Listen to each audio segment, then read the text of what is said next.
In the chaos of World War II, amid the fog of war and the breakdown of order, one man pulled off what should have been impossible. He transformed from prisoner to officer, from the condemned to the commander, and walked freely through the ranks of Nazi Germany, wearing the very uniform of his captors. This is the story of how a desperate prisoner of war became a Wehrmacht officer, and no one noticed.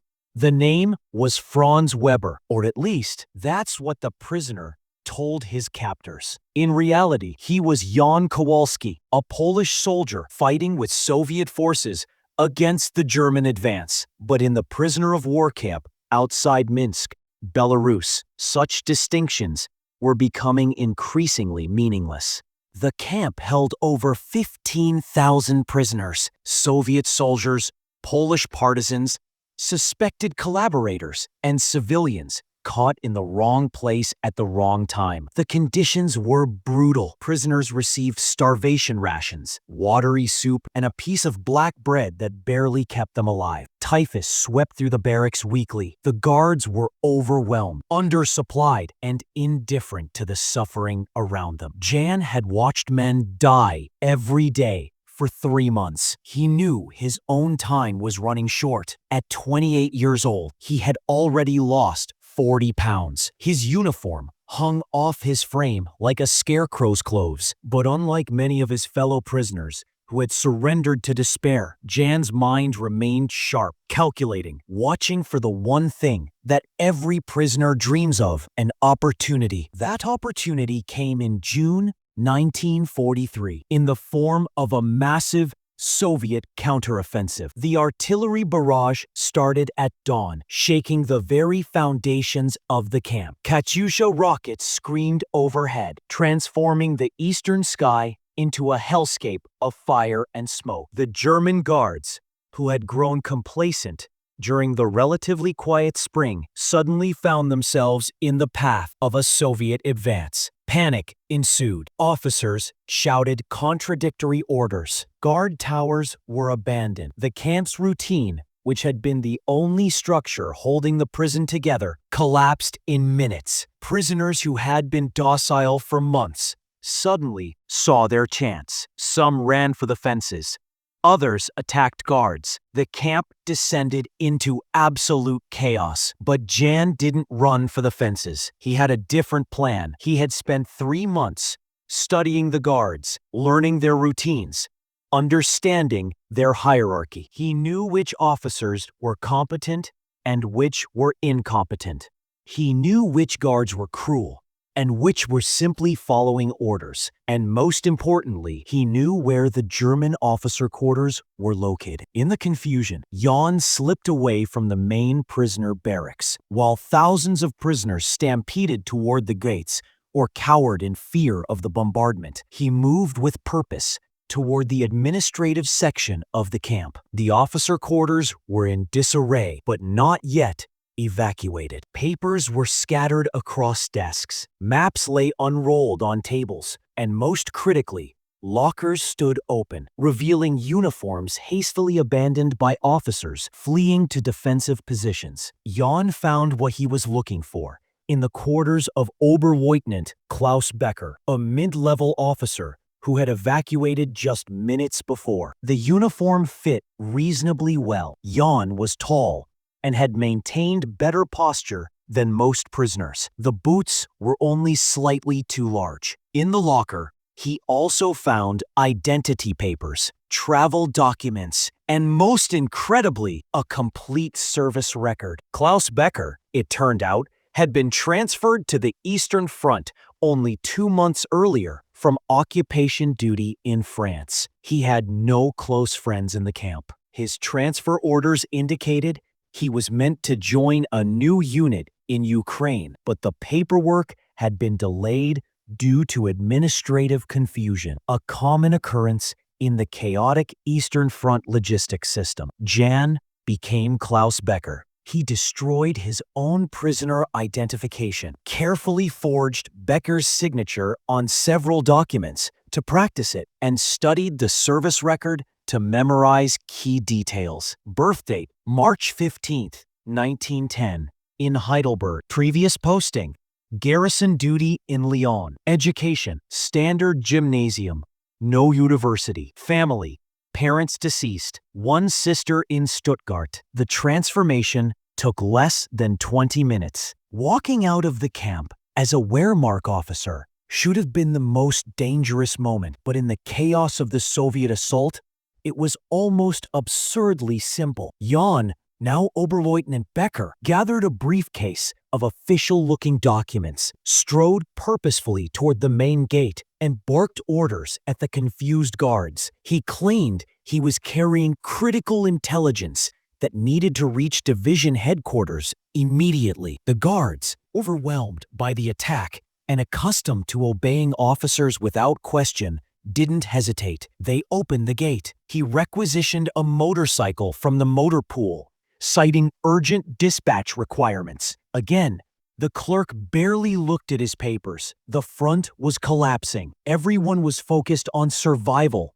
not paperwork. Jan rode west, away from the advancing Soviet forces, deeper into German-occupied territory. By nightfall, he was 40 miles from the camp. By the next morning, he had reached a Wehrmacht supply depot where he traded the motorcycle for a seat on a transport truck heading to Minsk. No one questioned him. In his crisp officer's uniform, speaking fluent German, with only the slightest Polish accent that could easily pass as Bavarian, he was invisible. The Wehrmacht was filled with officers from every corner of Greater Germany and its occupied territories. One more lieutenant on the move was utterly unremarkable. Jan spent the next 3 weeks carefully building his cover. He reported to Wehrmacht administrative offices in Minsk, claiming his unit had been overrun and he was awaiting reassignment. This was such a common story in the chaotic summer of 1943 that no one investigated too closely. He was assigned temporary quarters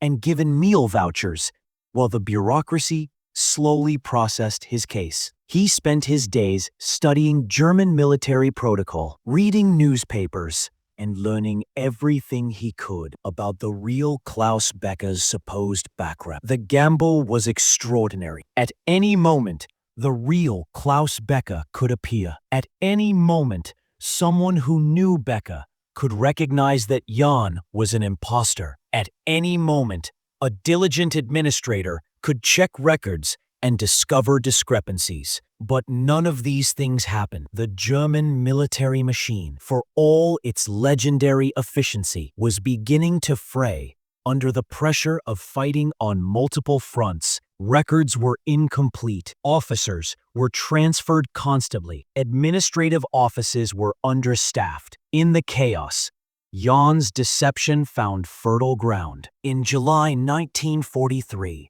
Jan received new orders. Oberleutnant Klaus Becker was to report to a Wehrmacht logistics unit in central Poland, near Łódź. The assignment was almost poetic. Jan would be returning to occupied Poland, the very country he had been fighting to defend. The logistics unit was responsible for managing supply depots, coordinating transport to the Eastern Front, and maintaining equipment.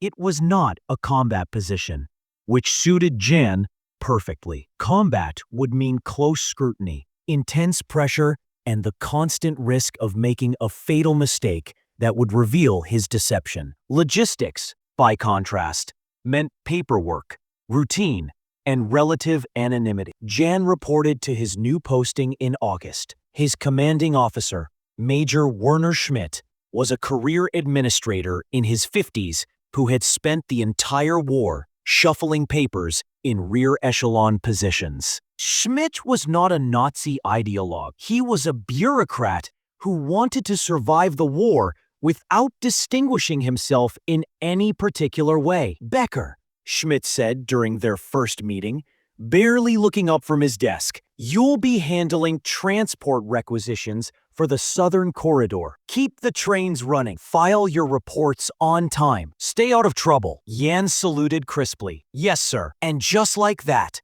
the Polish partisan became a German supply officer. What Jan did next was remarkable. Rather than simply coast through his assignment, trying to remain invisible until he could escape, he began actively working to undermine the German war effort from within. He had access to transport schedules, supply manifests, and logistics reports. With careful manipulation, he could delay shipments, misroute supplies, and create administrative tangles that would take weeks to resolve.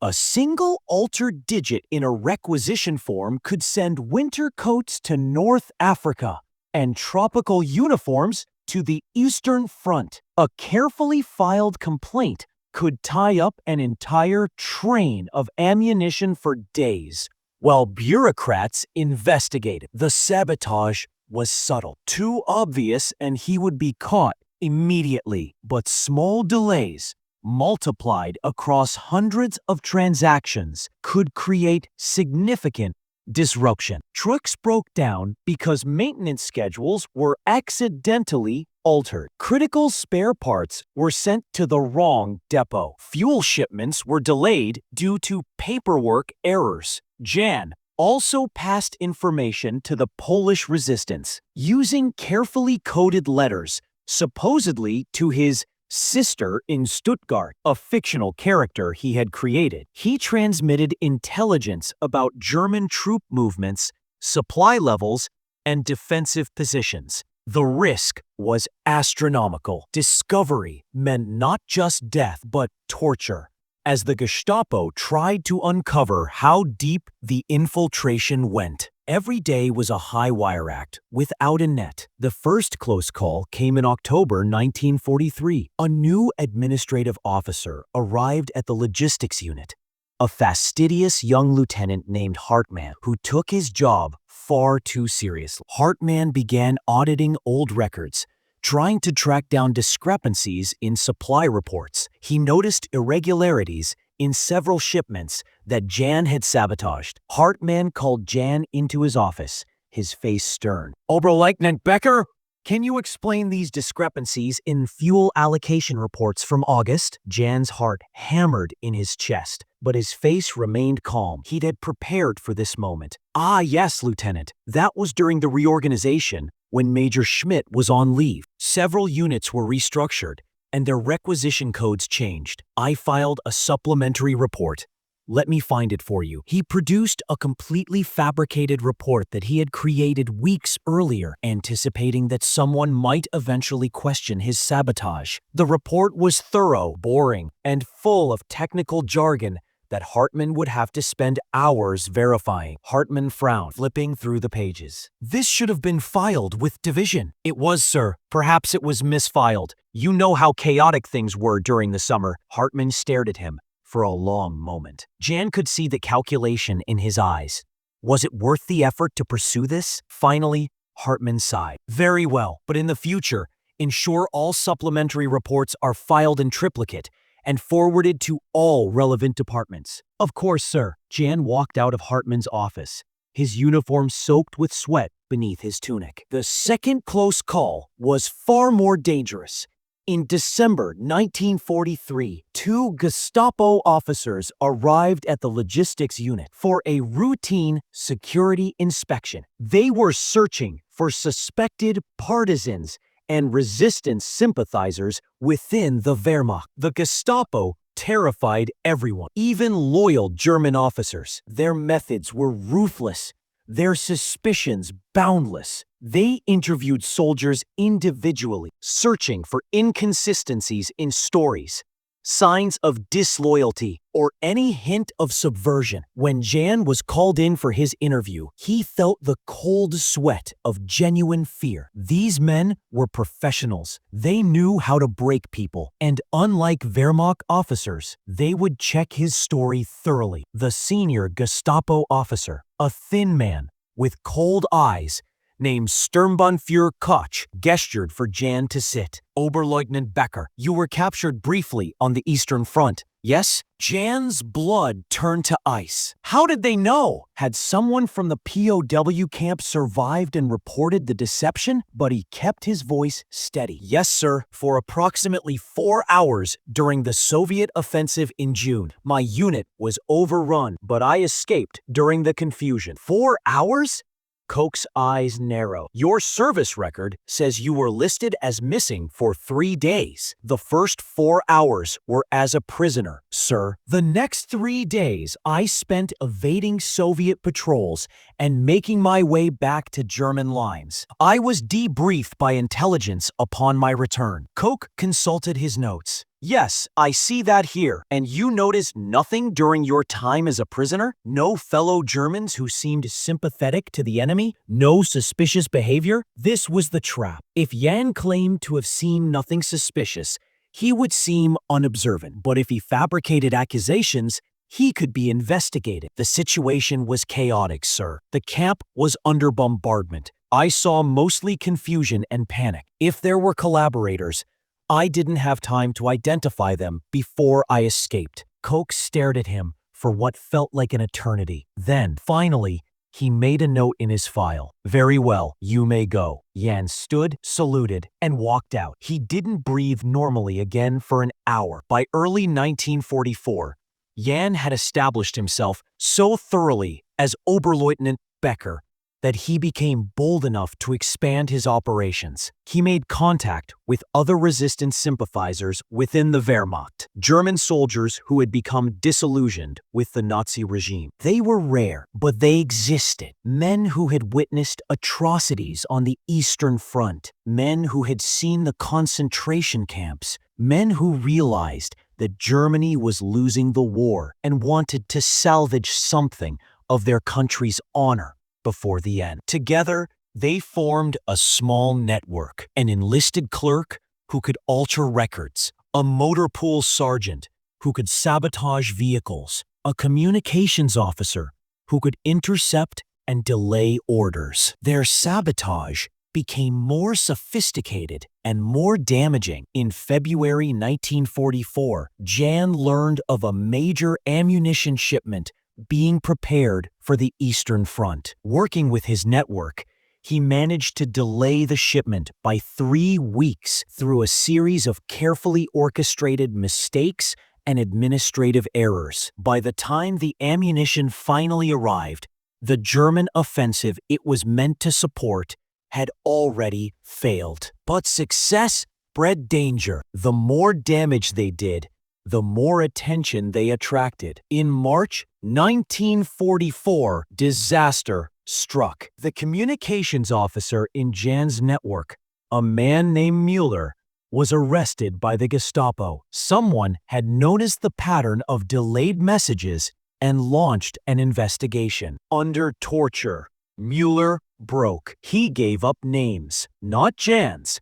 Mueller didn't know that Becker was actually a Polish imposter, but enough to compromise the network. Within a week, 3 members had been arrested. Jan knew his time was running out. The Gestapo would eventually trace the conspiracy back to the logistics unit. Even if his true identity remained hidden, Oberleutnant Becker would be investigated, arrested, and likely executed for treason. He had 2 choices: flee immediately or try to complete one final act of sabotage. He chose sabotage. Jan had learned of a major supply depot near Krakow that stored fuel, ammunition, and equipment for German forces defending against the approaching Soviet army. Destroying it would significantly hamper German defensive capabilities and potentially save countless lives, but it would also mean certain exposure. There was no way to destroy such a facility without being identified as the saboteur. Jan spent a week carefully planning. He forged orders, transferring himself to the supply depot for an inspection. He arranged for transport, and he quietly contacted the Polish resistance, informing them of his plan and requesting extraction after the operation. On April 15th, 1944, Jan arrived at the depot. As the inspecting officer, he had access to every part of the facility. He spent the day carefully noting security weaknesses, patrol patterns, and the location of the most volatile materials. That night, he set his plan in motion. Using his officer's access, he disabled several safety systems, rerouted fuel lines, and planted incendiary devices in strategic locations. At 2 a.m., the explosions began. The facility erupted in a massive fireball, visible for miles. Fuel tanks exploded in chain reactions. Ammunition cooked off, sending shells flying in every direction. The fire burned for 3 days. Jan fled the depot as soon as the first explosions detonated, but he didn't get far. German security forces, expecting saboteurs, had sealed off the area immediately. He was captured within an hour, still wearing his Wehrmacht uniform. The Gestapo interrogation was brutal. They were convinced he was a resistance agent, but they couldn't understand how he had infiltrated so deeply. Jan maintained his cover as Oberleutnant Klaus Becker, claiming he had been investigating suspected sabotage at the depot and was captured in the blast. But the Gestapo wasn't convinced. They began checking his story in detail, contacting his supposed previous postings, investigating his service record. The scrutiny that Jan had avoided for nearly a year was now absolute and inescapable. It was only a matter of time before they discovered the truth. On April 20th, 1944, everything changed. The Polish resistance, with intelligence provided by Jan over the previous months, launched a coordinated attack on the facility where he was being held. In the chaos, Jan escaped. This time, he didn't try to maintain his disguise. He discarded the Wehrmacht uniform, finally shedding the identity of Klaus Becker. With help from the resistance, he went underground, disappearing into the network of safe houses and hidden routes that had protected Polish partisans throughout the occupation. It wasn't until after the war that the full extent of Jan Kowalski's deception became clear. When Allied forces investigated German military records in 1945, they discovered something remarkable. Oberleutnant Klaus Becker had been listed as serving in the logistics unit in Poland during 1943 to 1944. But the real Klaus Becker had actually been killed in June 1943 during the Soviet offensive that overran the POW camp. His body was later identified among the German casualties. For nearly a year, a Polish partisan had served as a Wehrmacht officer, working in the heart of the German logistics system, sabotaging operations and passing intelligence to the resistance. And almost no one had noticed. The German military, legendary for its efficiency and discipline, had been infiltrated at its core by a man who had every reason to be their enemy. The very systems designed to maintain security and prevent infiltration had been defeated by one man's audacity, intelligence, and desperate courage. Jan Kowalski survived the war. After his escape in April 1944, he continued fighting with the Polish resistance until Warsaw was liberated by Soviet forces in January 1945. He rarely spoke about his time as Oberleutnant Becker, finding the memories too painful and the reality too strange to easily explain. The story only became public in the 1960s, when historians examining German military archives began piecing together the remarkable deception. Even then, many found it difficult to believe. How could a prisoner of war infiltrate the Wehrmacht so completely? How could he maintain the deception for so long? The answer lies partly in the chaos of war, the confusion, the incomplete records, the overwhelming scale of the conflict that made thorough verification nearly impossible. But it also lies in human nature. People see what they expect to see. The guards at the POW camp expected to see a German officer, so that's what they saw. The bureaucrats processing his papers expected them to be in order, so they assumed they were. Jan Kowalski understood this fundamental truth: in the right uniform, speaking the right language, with the right papers and the right attitude, a person can become nearly invisible, not by hiding, but by hiding in plain sight. His story remains one of the most audacious acts of deception in World War II, a testament to the courage of resistance fighters and a reminder that even the most powerful military machines are ultimately run by fallible human beings. The prisoner, who became a Nazi officer, fooled thousands of people. But in the end, he didn't just fool them. He fought them from within, struck blow after blow against the machinery of occupation, and survived to tell the tale. Some called it the perfect deception. Jan simply called it survival. In war, we often focus on the grand narratives, the great battles, the famous generals, the turning points that changed history. But sometimes, the most remarkable stories are the individual ones. The story of one man who refused to surrender, who found an opportunity in the midst of chaos, and who risked everything to fight back in the most unexpected way possible. Jan Kowalski's story reminds us that courage comes in many forms. Sometimes it's charging into enemy fire. Sometimes it's the quiet, daily courage of maintaining a deception that could be uncovered at any moment. Sometimes it's the willingness to walk into the heart of the enemy's stronghold, wearing their uniform, speaking their language, and slowly, methodically, working to bring them down from within. In the end, the greatest trick Jan Kowalski pulled off wasn't becoming a German officer. It was remaining human in the midst of humanity's darkest hour, and using that humanity as a weapon against those who had forgotten theirs. This is the story of the prisoner who became a Nazi officer, and no one noticed until it was too late.